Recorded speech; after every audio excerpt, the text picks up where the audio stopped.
The Nigeria Civil War, fought between 1967 and 1970, stands as one of the most defining and devastating events in the history of post-colonial Africa.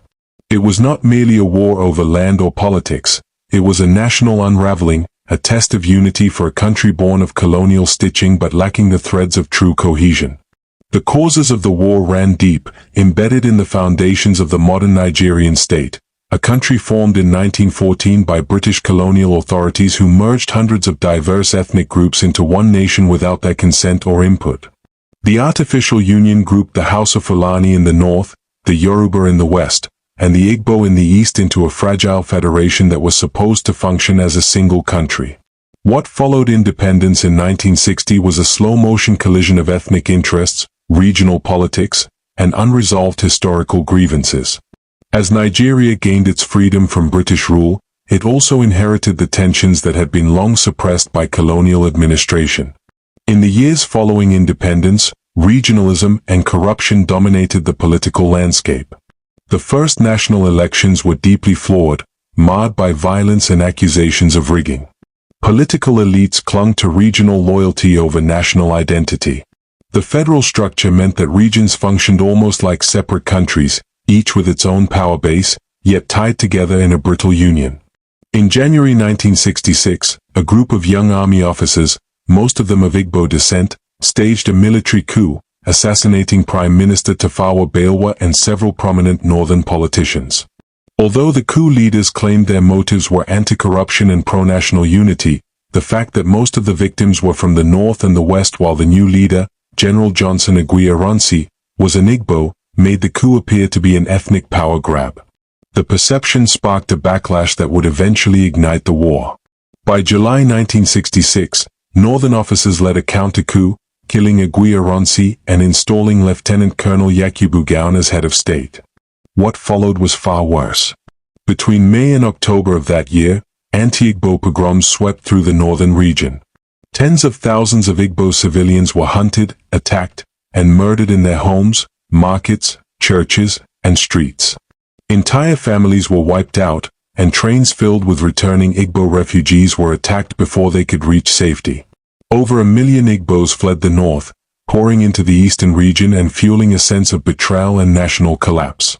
Amid the violence and lack of trust, the eastern region, under its military governor Lieutenant Colonel Chukwuemeka Odumegwu, pushed for a loose confederation that would grant each region autonomy within a unified Nigeria. This was the premise of the Aburi Accord signed in Ghana in early 1967, where Ojukwu and Gowon met with other leaders to avert disaster. But when Gowon returned to Lagos, the federal government failed to implement the agreement in full. Tensions snapped. On May 30, 1967, Ojukwu declared the independence of the Republic of Biafra, and with that, Nigeria descended into war. The initial stages of the war saw swift movements. Biafran forces, despite limited resources, made gains into the Midwestern region and even posed a threat to the federal capital. But the tide quickly turned. The Nigerian military, far larger and backed by British, Soviet, and Egyptian support, launched a major counteroffensive. Biafra, now landlocked, faced a crushing blockade. The war soon became defined not only by battles but by hunger. The blockade stopped food and medicine from reaching Biafran civilians. As crops failed and markets collapsed, famine spread like wildfire. Kwashiorkor, a protein deficiency disease, bloated the bellies of starving children. Hospitals ran out of supplies. Parents fed their children leaves. The world watched, horrified, as images of emaciated bodies reached international media. It was one of the first times modern humanitarian aid networks were mobilized in such a scale. Relief agencies like the Red Cross and Caritas undertook daring nighttime airlifts to deliver aid to Biafra, but the efforts were often hampered by Nigerian military restrictions. Despite international sympathy, major world powers supported the federal government. Britain, with economic and political interests in Nigeria, supplied weapons and training.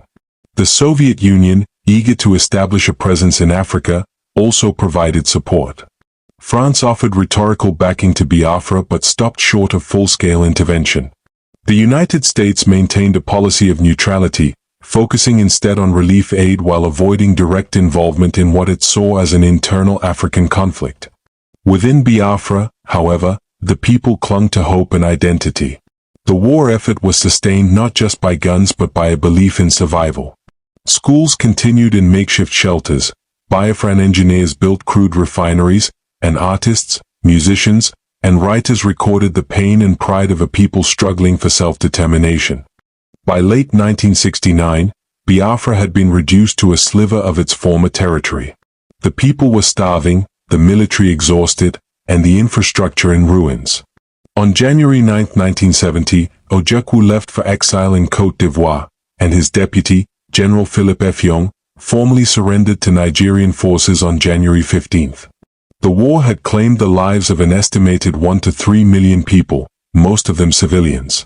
In response, General Gowon announced a policy of no victor, no vanquished, pledging to heal the nation through reconciliation, rehabilitation, and reconstruction.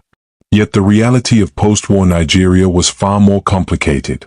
Returning Biafrans found their homes occupied, their jobs lost, and their savings gone. The federal government imposed a £20 policy, allowing Igbos to redeem only £20 from their pre-war bank accounts, regardless of how much they had before. It was an economic blow that set back Igbo recovery for years. Still, the Igbo people endured. Markets reopened. Businesses flourished. Education and entrepreneurship became vehicles for recovery and resurgence. But while the buildings were repaired, the emotional and political wounds remained largely unspoken. For decades, the Biafran War was left out of school textbooks. It was treated as a closed chapter, even as its effects continued to shape the country. In the years that followed, Nigeria cycled through military dictatorships, oil booms and busts, civil unrest, and slow democratic progress. Yet the unresolved legacy of the Civil War simmered beneath the surface. In recent years, new generations of Igbos have revived the memory of Biafra, not always to secede, but to ask questions left unanswered.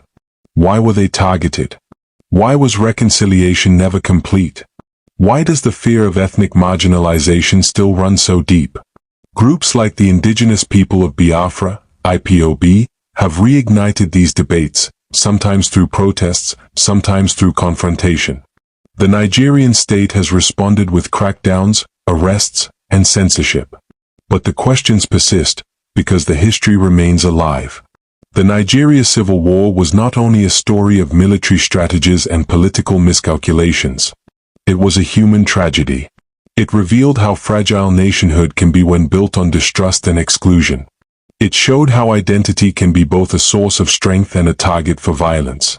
It challenged the idea of unity imposed from above, and it forced Nigerians to reckon with the reality that peace without justice is fragile. The war's memory is not just Igbo history, it is Nigerian history.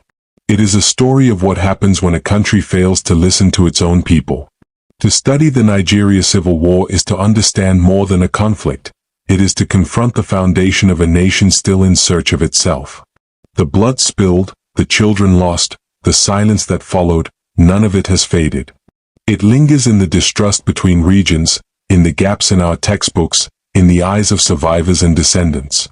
A civil war ends when guns go silent, but healing begins only when truth is told. Nigeria survived the war. But survival is not the same as peace. And until the war is fully remembered, understood, and taught, it remains unfinished.